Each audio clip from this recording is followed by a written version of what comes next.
नमस्कार, कैसे हैं आप? फिक्र आपकी में एक बार फिर से आपका स्वागत है। शुरुआत करें इस वक्त की बड़ी खबर ब्रेकिंग न्यूज से। मोदी कैबिनेट से 2 बड़ी योजनाओं को मिली मंजूरी। इस वक्त की बड़ी खबर, 3 सेमीकंडक्टर प्लांट्स को कैबिनेट की हरी झंडी। पीएम सूर्य घर मुफ्त बिजली योजना को भी मंजूरी मिली है। और बड़ी खबर आ रही है, भारतीय अर्थव्यवस्था के लिए अच्छी खबर है। ये तीसरी तिमाही में जीडीपी ग्रोथ 8.4%। पीएम मोदी बोले विकसित भारत बनने के लिए प्रयास करते रहेंगे।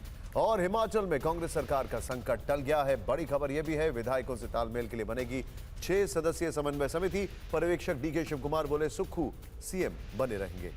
बड़ी खबर, शरद पवार के घर हुई महाराष्ट्र महाविकास अघाड़ी की बैठक बेनतीजा रही है। अब सारी डिटेल कांग्रेस नेतृत्व को दिल्ली में दी जाएगी। इसके बाद दिल्ली या मुंबई आकर होगी घोषणा। और टीएमसी ने शाहजहां शेख को 6 साल के लिए किया निलंबित। बशीरहाट कोर्ट ने 10 दिन की पुलिस हिरासत में भेजा। डेरेक ओब्रायन बोले क्या पीएम शुभेंदु और हेमंता को सस्पेंड करेंगे। इस बीच अवैध खनन मामले की अगर बात की जाए तो सीबीआई के समन का अखिलेश यादव ने जवाब दे दिया है। कहा जांच के लिए सहयोग करने को तैयार है। लखनऊ में वीडियो कॉन्फ्रेंसिंग से जुड़ सकता हूं, अखिलेश यादव ने कहा। और यूपी में 7 लोकसभा सीटों पर चुनाव लड़ेगी एआईएमआईएम। इंटरेस्टिंग बात यह है कि अखिलेश यादव की संभावित सीट आजमगढ़ में भी उम्मीदवार उतारेगी। इतना ही नहीं, बदायूं सीट से शिवपाल यादव के खिलाफ भी एआईएमआईएम प्रत्याशी उतारेगी। और 93 ब्लास्ट केस में अब्दुल करीम टुंडा अजमेर की टाडा कोर्ट से बरी। ठोस सबूतों के अभाव में अब्दुल करीम टुंडा को मिली राहत। 2 अन्य दोषियों को कोर्ट ने सुनाई उम्र कैद की सजा। रूसी राष्ट्रपति व्लादिमीर पुतिन की सबसे बड़ी धमकी है, पूरी दुनिया में दुश्मन के इलाके टारगेट करने की क्षमता है। अंतरिक्ष में न्यूक्लियर भी हथियार ले जाने को तैयार है। इन सभी खबरों के साथ अब आपको दिखाते हैं कि कर्टन रेजर में आज कौन कौन सी खबरें हैं जो आपके लिए देखना जरूरी है। शुरुआत कर रहे हैं पहली बड़ी खबर से। बीजेपी की पहली सूची आज देर रात या कल सुबह आ सकती है। इसमें संभावित नाम कौन कौन से हो सकते हैं, हम आपको बस थोड़ी देर में यह बताने की कोशिश करेंगे। इस सब के बीच में एक और बड़ी खबर जो है वो पाकिस्तान की संसद में नवाज पर मास्क अटैक किसने किया, वीडियो दिखाएंगे हम आपको, जरूर देखिएगा। तीसरी खबर, महाराष्ट्र में एक मदरसा टॉर्चर सेंटर कैसे बना, एक छात्र को तालिबानी सजा क्यों दी गई। चौथी खबर, TV9 ने बताया था कि शाहजहां शेख कहां छिपा है, आज वो उसी लोकेशन से गिरफ्तार हुआ, अकड़ में भी दिखा। पांचवी खबर, पुतिन ने पश्चिमी देशों को परमाणु हमले की चेतावनी क्यों दी है, क्या रूस और नेटो में तीसरा विश्व युद्ध होने वाला है, ये बड़ी खबर हम आपको दिखाएंगे। इन सभी खबरों के साथ अब आपको दिखाते हैं आज की पहली बड़ी खबर। प्रधानमंत्री आवास पर पीएम मोदी और गृह मंत्री अमित शाह की मीटिंग चल रही है। इसके बाद बीजेपी की केंद्रीय चुनाव समिति की बैठक होगी। हमारे पास बीजेपी की केंद्रीय चुनाव समिति की मीटिंग से जुड़े एक्सक्लूसिव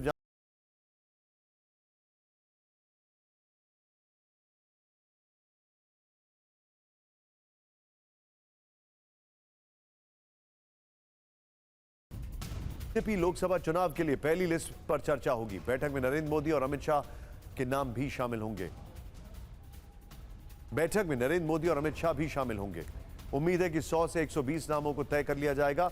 बड़े बड़े नामों की घोषणा इस बैठक के बाद हो जाएगी। TV9 भारतवर्ष के पास पहली लिस्ट के उम्मीदवारों के नाम और उनके स्थान को लेकर जानकारी है। पहली लिस्ट में पीएम नरेंद्र मोदी, अमित शाह, राजनाथ सिंह के नाम की घोषणा हो सकती है। प्रधानमंत्री नरेंद्र मोदी वाराणसी से ही चुनाव लड़ सकते हैं, तो राजनाथ सिंह लखनऊ और गृह मंत्री अमित शाह गुजरात के गांधीनगर से चुनाव मैदान में उतर सकते हैं।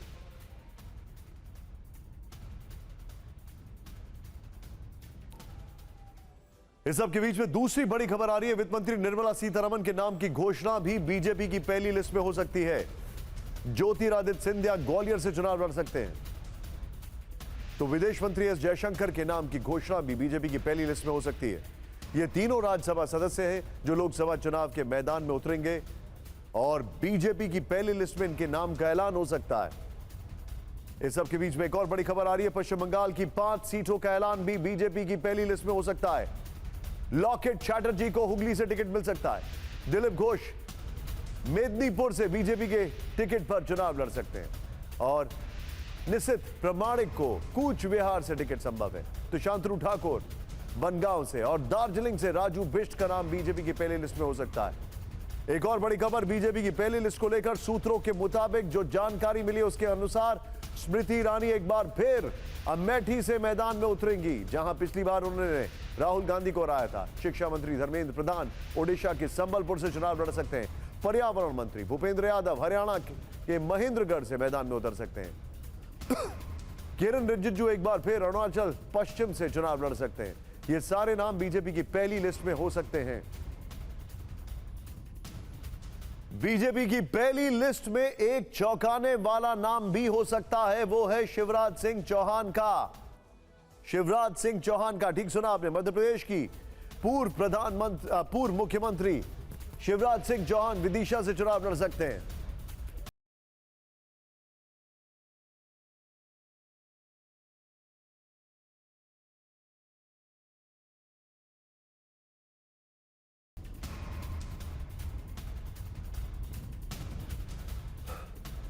उनका नाम पहली लिस्ट में संभव है। शिवराज सिंह चौहान 5 बार विदिशा से लोकसभा चुनाव लड़ चुके हैं और 5 बार उन्हें जीत मिली है। आखिरी बार 2004 में उन्होंने लोकसभा का चुनाव लड़ा था। Excuse me. बीजेपी की पहली लिस्ट में मनोज तिवारी का नाम भी संभव है, जो नॉर्थ ईस्ट दिल्ली से चुनाव लड़ सकते हैं। साथ ही परवेश वर्मा का नाम भी हो सकता है, जो पश्चिमी दिल्ली से लोकसभा चुनाव मैदान में उतर सकते हैं। रवि किशन गोरखपुर से उम्मीदवार घोषित हो सकते हैं। संबित पात्रा का नाम ओडिशा के पुरी से घोषित हो सकता है। सीधे चलिए, अमोद राय हमारे सहयोगी इस वक्त हमारे साथ हैं। अमोद जी, क्या क्या जानकारी आ रही है, एक एक डिटेल बताइए हमें। देखिए निशांत, अब से थोड़ी देर बाद बताया जा रहा है कि सीईसी की औपचारिक मीटिंग शुरू होगी। हालांकि यह बैठक पिछले 3 घंटों से चल रही है और तमाम राज्यों के जो मुख्यमंत्री हैं, प्रदेश अध्यक्ष हैं, वो यहाँ पहुँच चुके हैं। सीईसी के तमाम मेंबर यहाँ पहुँच चुके हैं। लेकिन एक बैठक प्रधानमंत्री निवास में चल रही है, जहाँ पर गृह मंत्री अमित शाह और जेपी नड्डा दोनों ही मौजूद हैं। उस मीटिंग को खत्म होने के बाद ये तीनों यहाँ पहुँचेंगे और ये बैठक शुरू होगी। तो ये उम्मीद की जा रही है कि जब यहाँ बैठक होगी तो थोड़ी लंबी चलेगी और आज एक लिस्ट सूची जो है उसको क्लियर कर दिया जाएगा। 125 से ज़्यादा नाम उसमें रह सकते हैं, इसकी चर्चा है। लगभग 18 राज्य और 3 केंद्र शासित प्रदेशों के उम्मीदवारों के नाम इसमें रहेंगे। और जो इसमें सूचना मिल रही है कि जो एनडीए शासित राज्य हैं, खास करके बात करें अगर बिहार की, महाराष्ट्र की या तेलंगाना की, इन राज्यों में, कर्नाटक की, इन राज्यों के उम्मीदवारों का नाम की घोषणा आज नहीं हो रही है। इसके अलावा जितने भी बीजेपी अपने दम पर चुनाव लड़ने वाले राज्य हैं, उन सभी राज्यों को लगभग टच किया जा रहा है। और एक सवाल ये है जो आप बता रहे हैं, उसके अलावा एक सवाल ये भी है जिसकी चर्चा काफी दिनों से चल रही है, काफी बार हो रही है। क्या जो प्रेडिक्टेबल नेम्स हैं वही पहली सूची में आएंगे या फिर जो कमजोर सीटें हैं उसके लिए भी नामों का ऐलान होगा? देखिए निशांत, मैं आपको बताऊं कि इस सूची में 3 तरह के नाम होंगे। जो पहली सूची आएगी उसमें सबसे ज़्यादा नाम होगा उन सीटों के बारे में जो बीजेपी लगातार हारती रही है या एका दुक्का जीती भी है, जिसको कमज़ोर सीटों की श्रेणी में रखा गया है। ऐसी 161 सीटों को तकरीबन 1.25 साल 1.5 साल पहले बीजेपी ने छांटा था और 1.25 साल 1.5 साल पहले से उस पर काम किया जा रहा है। उसको लोकसभा प्रवास की सीटें बोलते हैं और वहाँ उसके सबसे ज़्यादा उम्मीदवार इसमें होंगे। दूसरा कैटेगरी वो होगा जो श्योर, जो बड़े नाम है, जो बड़े चेहरे हैं जिनको चुनाव लड़ना ही है, जैसे मसलन प्रधानमंत्री, गृह मंत्री, रक्षा मंत्री, इसके अलावा स्मृति ईरानी, धर्मेंद्र प्रधान, भूपेंद्र यादव, इस तरह के जो नाम हैं उनका उसमें नाम हो सकता है। और तीसरी सूची होगी जो राज्यसभा के बड़े नाम हैं, जो राज्यसभा से जो मंत्री पद पे बैठे हुए हैं और जिनको राज्यसभा में इस बार सीट नहीं मिला है, जिनको लोकसभा लड़वाना है, वैसे सांसदों का नाम हो सकता है। तो 3 कैटेगरी है, एक जो हारी हुई सीटें हैं, दूसरा राज्यसभा से जिनको लोकसभा में लाया जा रहा है उनका,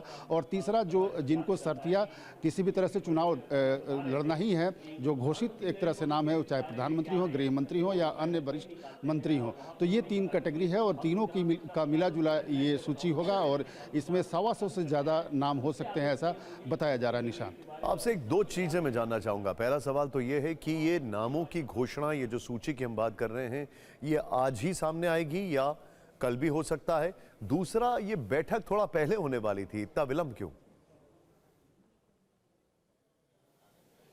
देखिए, एक होमवर्क प्रधानमंत्री निवास पे चल रहा है। ऐसी जानकारी मिल रही है कि वहाँ पार्टी के जो 3 बड़े लोग हैं, प्रधानमंत्री, गृह मंत्री और बीजेपी अध्यक्ष, ये तीनों वहाँ बैठे हैं और वहाँ पे एक माइंड स्टॉर्मिंग सेशन चल रहा है। और ख़ास करके वहाँ पे एक कवायद के बाद ये तीनों यहाँ शामिल होंगे इस बैठक में। इसलिए ये बैठक जो माना जा रहा था कि 7 बजे शुरू हो जाएगी, तो बैठक तो 7 बजे से शुरू हो गई है। और यहाँ बताया जा रहा है कि जो core committee, Uttar Pradesh core committee है, उसके लोग आपस में बैठे हैं। हर राज्यों के जो कोर कमेटी के लोग हैं वो आए हुए हैं, अलग अलग बैठकर आपसी बैठक कर रहे हैं और जो सूची पे पहले चर्चा हो चुकी है, जिन नामों पे पहले चर्चा हो चुकी है, उससे अलग भी कुछ नामों पे आज चर्चा होनी है।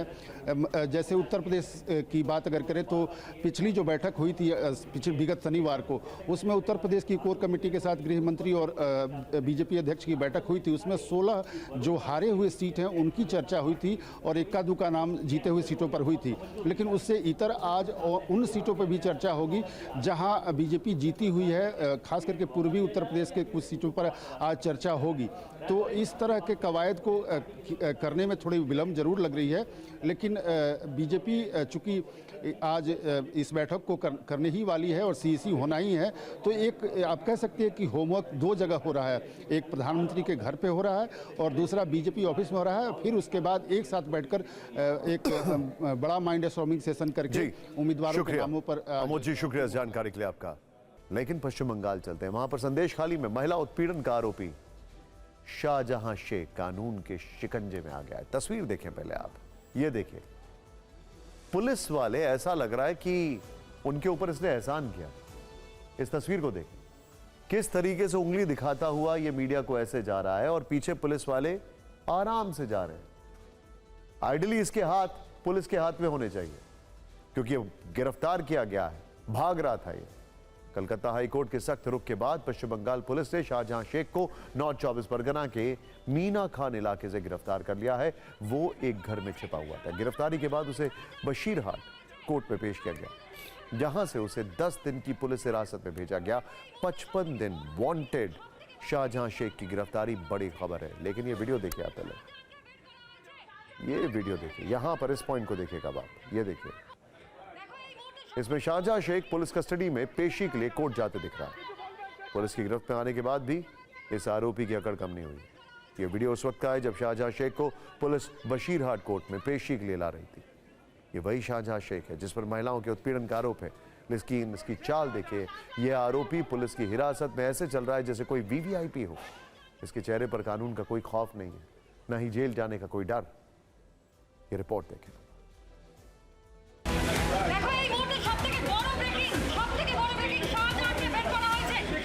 ये वही शाहजहां शेख है जो 55 दिन से कानून को चकमा दे रहा था, जो एक सूबे की पुलिस, प्रशासन और कानून को ठेंगा दिखा रहा था।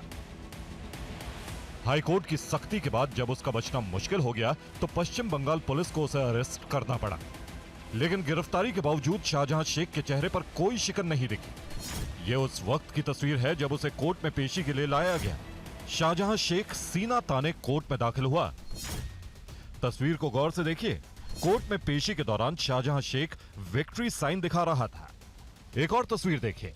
जिन पुलिस वालों ने शाहजहां शेख को पकड़ा है वो पीछे पीछे चल रहे हैं और संगीन गुनाहों का आरोपी दबंग की तरह कोर्ट रूम की तरफ जा रहा है। तथा कथित गिरफ्तारी के समय उसकी भाव भंगिमा देखी हो, उसके चेहरे के भाव और बॉडी लैंग्वेज देखी हो और पुलिस वालों की बॉडी लैंग्वेज देखी हो। क्या आपको लगता है कि जो कुछ बॉडी लैंग्वेज थी शाहजहां शेख की वो किसी गुनहगार की थी? TV9 भारतवर्ष ने आपको 10 दिन पहले ही बता दिया था कि शाहजहां शेख संदेश खाली में ही है। 19 फरवरी को TV9 भारतवर्ष के कैमरे पर संदेश खाली की महिलाओं ने बताया था कि शाहजहां शेख इलाके में ही बाइक पर घूम रहा है। বাইকে করে ঘুরছেন, নিশ্চয়ই কেউ দেখছেন, না হলে বলবে কেন? যারা কিছু কিছু জায়গায় দেখা যাচ্ছে কিন্তু বাইকে করে, হ্যাঁ বাইকে করেই আসছে, বাইকে করে, উনি তো আর হাঁটছেন না। TV9 भारतवर्ष ने संदेश खाली के पीड़ित लोगों और चश्मदीदों की गवाही दिखाई थी। आज TV9 भारतवर्ष की खबर सही साबित हुई। बीजेपी आरोप लगा रही है कि शाहजहां शेख को बंगाल पुलिस का संरक्षण है, इसलिए अब तक वो गिरफ्तारी से बचता रहा। ये अरेस्ट नहीं है, ये म्यूचुअल एडजस्टमेंट है। जितना टाइम तक सेंट्रल एजेंसी इसको हिरासत में नहीं लेगा उतना टाइम तक वहाँ का पीड़ित जनता को न्याय नहीं मिलेगा। उसको 5 स्टार फैसिलिटी जेल में मिलेगा, मोबाइल फोन यूज करेगा, जेल के अंदर से एरिया कंट्रोल करेगा और धांधली गुंडागर्दी सब चलते रहेगा। शाहजहां शेख को ईडी भी तलाश रही थी। 5 जनवरी को शाहजहां शेख के गुर्गों ने ईडी के अफसरों पर जानलेवा हमला किया था। बीजेपी का आरोप है कि शाहजहां शेख को ईडी की गिरफ्त से बचाने के लिए ही अरेस्ट किया गया है। वह ईडी और सीबीआई के द्वारा गिरफ्तार न किया जा सके, वो पश्चिम बंगाल पुलिस की मेहमान नवाजी में चला गया है। शाहजहां शेख जिस अंदाज में कोर्ट में पेश हुआ, उस पर सवाल खड़े होने लाजमी है। एक अपराधी जो 55 दिन से फरार था, जब उसे अरेस्ट किया गया तो उसके हाथ खुले हुए थे। पुलिस वालों ने उसका हाथ तक नहीं पकड़ा था। यही वजह है कि बीजेपी के नेता कह रहे हैं कि बंगाल पुलिस शाहजहां शेख के साथ है। इधर शाहजहां शेख अरेस्ट हुआ, उधर उसके वकील जमानत के लिए कलकत्ता हाईकोर्ट पहुंच गए, लेकिन हाईकोर्ट ने शाहजहां शेख की जमानत अर्जी पर जल्द सुनवाई से इनकार कर दिया। हाईकोर्ट ने शाहजहां शेख की सारी हेकड़ी उतार दी। हाईकोर्ट ने शाहजहां शेख के वकील से तंज भरे शब्दों में कहा, हम आपका ही इंतजार कर रहे थे, शाहजहां शेख को गिरफ्तार ही रहने दो। हाईकोर्ट ने शाहजहां शेख के वकील से कहा, अगले 10 साल तक यह आदमी आपको बहुत ही व्यस्त रखेगा। अदालत ने यह भी कहा कि आपको इस केस के अलावा कोई और चीज देखने का मौका नहीं मिलेगा। कोर्ट ने कहा, शाहजहां शेख के खिलाफ 42 केस दर्ज हैं, वो फरार भी था। अदालत के पास उसके लिए कोई सहानुभूति नहीं है। हाईकोर्ट ने शाहजहां शेख के वकील से सोमवार को आने को कहा है। इस बीच बीजेपी के जो बंगाल के बड़े नेता हैं, उन्होंने कहा है कि पुलिस इसको पूरे ऐशो आराम से रखेगी, इसको शायद मोबाइल फोन भी देगी। ये उनका आरोप है। शाहजहां शेख की गिरफ्तारी के बाद संदेश खाली में उसके सताए लोगों के चेहरे खिल गए। संदेश खाली में जय श्री राम के नारे गूंजने लगे। संदेश खाली की महिलाएं इकट्ठा होकर जश्न मनाने लगी। महिलाएं शंख घंटा लेकर रास्तों पर निकल आईं। जिस वक्त संदेश खाली की महिलाएं, बच्चे और नौजवान शाहजहां शेख की गिरफ्तारी का जश्न मना रहे थे, हमारे सहयोगी वहीं पर मौजूद थे। उनकी आंखों देखें।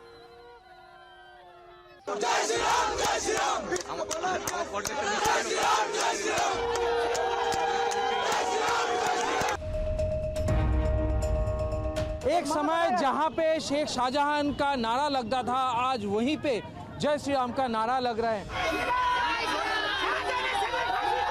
यहाँ पे जितने सारे महिलाएं हैं वो शेख शाहजहां के खिलाफ जय श्री राम का नारे लगा रहे हैं। फांसी आज मुख ঢাকছেন না কেন? আর আমাদের ভয় নেই, আমরা শাহজাহান শিবু আজম ফাঁসি চাই। না, এখানে অ্যারেস্ট হয়েছে, আপনারা খুশি? ফাঁসি চাই, শিবু আজম ফাঁসি চাই, সবার ফাঁসি চাই।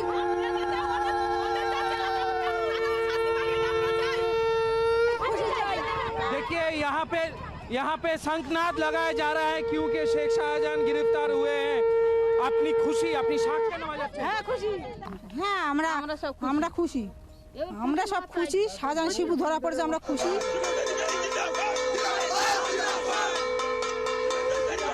आरोप लगाया जा रहा है ये जो बैंक के पासबुक है ये इनके नाम पे है, लेकिन इनको पता ही नहीं था ये पासबुक इनके नाम पे बना है। और जब पता चला तब इन्होंने देखा कि ये जो पैसा है, यहाँ पे जो पैसा है ये उठा लिया गया है।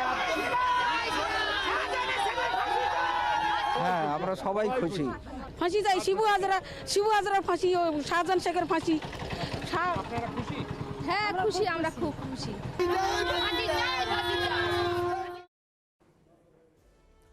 शाहजहां शेख पर हाईकोर्ट की सख्त टिप्पणी के बाद ममता बनर्जी एक्शन में आई है। टीएमसी ने शाहजहां शेख को 6 साल के लिए पार्टी से निकाल दिया। टीएमसी के नेता इस गिरफ्तारी को राजधन बताकर बीजेपी को इससे सीखने की सलाह दे रहे हैं। बीजेपी भी हमलावर। बीजेपी के नेता कह रहे हैं कि शेख की गिरफ्तारी दिखावे के लिए की गई है, यह भ्रम है। यह रिपोर्ट है।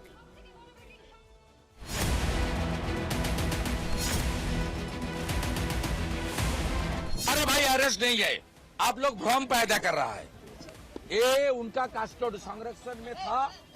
कल पिछले नाइट 12 बजे, डे बिफोर यस्टरडे नाइट 12 बजे मिडनाइट से उन्होंने पुलिस का साथ था। उसको पहले डीआईजी भास्कर मुखर्जी का साथ फलता भेजा गया। It's a understanding arrest assured by the Mamata सरकार कि आपको कुछ होने वाला नहीं है। क्या शाहजहां शेख की गिरफ्तारी भ्रम है? क्या शेख को बंगाल पुलिस का संरक्षण है? क्या शेख की गिरफ्तारी रणनीति का हिस्सा है? ये सवाल बीजेपी के नेता लगातार पूछ रहे हैं। पुख्ता संदेह के साथ कहा जा सकता है कि शाहजहां शेख महफूज ठिकाने पर ममता सरकार की दामने रहमत में कहीं पर महफूज था। सवाल यह भी है कि एक शख्स जिस पर ईडी के अफसरों पर जानलेवा हमले का आरोप हो, महिलाओं के उत्पीड़न का आरोप हो, उसे इतने दिनों तक अरेस्ट क्यों नहीं किया गया?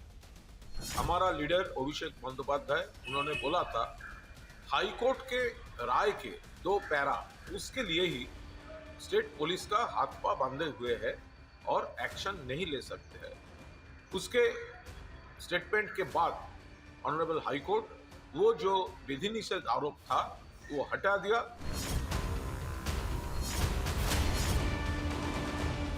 We waited, but the deed has been done.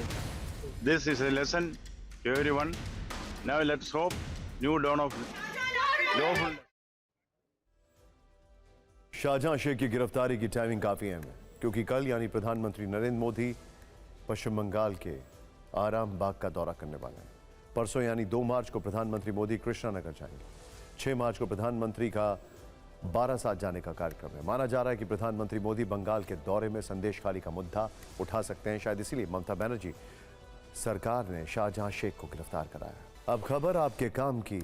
अब कोई भी एयरलाइंस किसी बीमार हवाई यात्री के साथ लापरवाही से पेश नहीं आएगी क्योंकि डीजीसीए ने सबक सिखा दिया है। एक बुजुर्ग हवाई यात्री को व्हील चेयर न देने पर एक्सक्यूज मी, डीजीसीए ने एयर इंडिया पर 30 लाख रुपए का जुर्माना लगाया। दरअसल 80 साल के एक बुजुर्ग अपनी पत्नी के साथ 12 फरवरी को न्यूयॉर्क से आते हुए मुंबई एयरपोर्ट पर लैंड हुए थे। उनकी पत्नी को तो व्हील चेयर मिल गई लेकिन उन्हें नहीं मिल सकी। व्हील चेयर की कमी की वजह से बुजुर्ग को एयरक्राफ्ट से टर्मिनल बिल्डिंग तक पैदल चलना पड़ा, जो कि काफी लंबा है, कई किलोमीटर लंबा था। फिर वो इमिग्रेशन काउंटर के पास ही गिर गए और उनकी मौत हो गई। इस घटना के बाद आखिर किस तरह मानवाधिकार आयोग भी हरकत में आया और कैसे डीजीसीए ने एक्शन लिया वो भी समझिए। घटना के बाद 16 फरवरी को डीजीसीए ने एयर इंडिया को शो कॉज नोटिस जारी कर दिया। एयर इंडिया ने 20 फरवरी को नोटिस का जवाब दिया, लेकिन एयर इंडिया ने नहीं बताया कि उसने क्या एक्शन लिया। एयर इंडिया ने भविष्य में ऐसी घटनाओं को रोकने का प्लान भी नहीं बताया। 20 फरवरी को ही मानवाधिकार आयोग ने डीजीसीए को नोटिस भेजा। मानवाधिकार आयोग ने डीजीसीए से 4 हफ्तों में जवाब मांगा। 29 फरवरी यानी आज डीजीसीए ने एयर इंडिया पर 30 लाख का जुर्माना लगा दिया। आज प्रधानमंत्री मोदी ने देश को एक और खुशखबरी दे दी। आज प्रधानमंत्री ने खुद बताया कि देश की अर्थव्यवस्था बेहद तेज रफ्तार से आगे बढ़ रही है। उन्होंने सोशल मीडिया पर लिखा 2023-2024 की तीसरी तिमाही में जीडीपी की ग्रोथ 8.4% हुई है। यह भारत की अर्थव्यवस्था की ताकत और क्षमता को दिखाता है। तेज इकोनॉमिक ग्रोथ के लिए हम काम करते रहेंगे, प्रधानमंत्री ने लिखा। 140 करोड़ भारतीयों की जिंदगी बेहतर बनाने में मदद होगी। हमारे प्रयासों से विकसित भारत बनाने में मदद मिलेगी। भारत की अर्थव्यवस्था ने उम्मीद से बेहतर परफॉर्मेंस दर्ज की है। पहले अंदाजा लगाया जा रहा था कि तीसरी तिमाही में भारत की जीडीपी ग्रोथ कम रह सकती है, लेकिन आज जारी नए आंकड़ों ने इन सारे अनुमानों को ध्वस्त कर दिया। अर्थव्यवस्था की सुनहरी तस्वीर पेश की, लेकिन यह रिकॉर्ड पहले भी बन चुका है। 2023-24 में भारत की जीडीपी ग्रोथ 7.6% होने का अनुमान लगाया जा रहा था, जबकि 2022-23 में भारत की जीडीपी ग्रोथ 7% रही थी। मैन्युफैक्चरिंग सेक्टर की बात करें तो 2023-24 में ग्रोथ रेट डबल डिजिट में यानी 11.6% पहुंचने का अनुमान है। वहीं 2023-24 कंस्ट्रक्शन सेक्टर में 9.5% ग्रोथ दर्ज करने का अनुमान लगाया गया है। और अब देखते हैं इलेक्शन टॉप 9।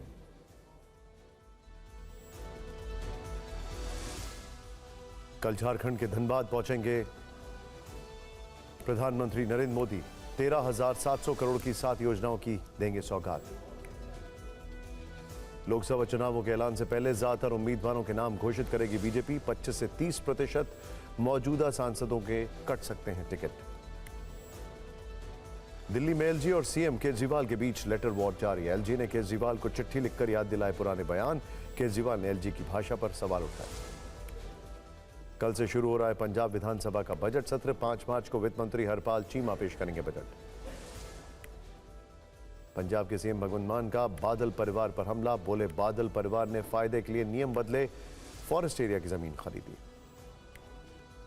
अखिलेश यादव का सरकार पर हमला। उद्योगपतियों का 15 लाख करोड़ लोन माफ हो सकता है तो किसानों का क्यों नहीं। बोले पुरानी पेंशन स्कीम के पक्ष में समाजवादी पार्टी। फिर ढला किसानों का दिल्ली कूच। अब 1 मार्च को किसान करेंगे आगे की रणनीति का खुलासा। चुनावों में वोटिंग बढ़ाने में मदद करेंगे 48,000 संगठन से जुड़े 9 करोड़ कारोबारी। व्यापारियों के संगठन ने मुख्य चुनाव आयुक्त को लिखा पत्र। पंजाब में बीजेपी का स्टेट इलेक्शन कमेटी के नामों का ऐलान। प्रदेश अध्यक्ष सुनील जाखड़ के साथ पूर्व सीएम कैप्टन अमरिंदर सिंह भी कमेटी में शामिल। और आगे देखिए, मोदी समाधान ग्लोबल युद्धकाल, द पीएम फैक्टर।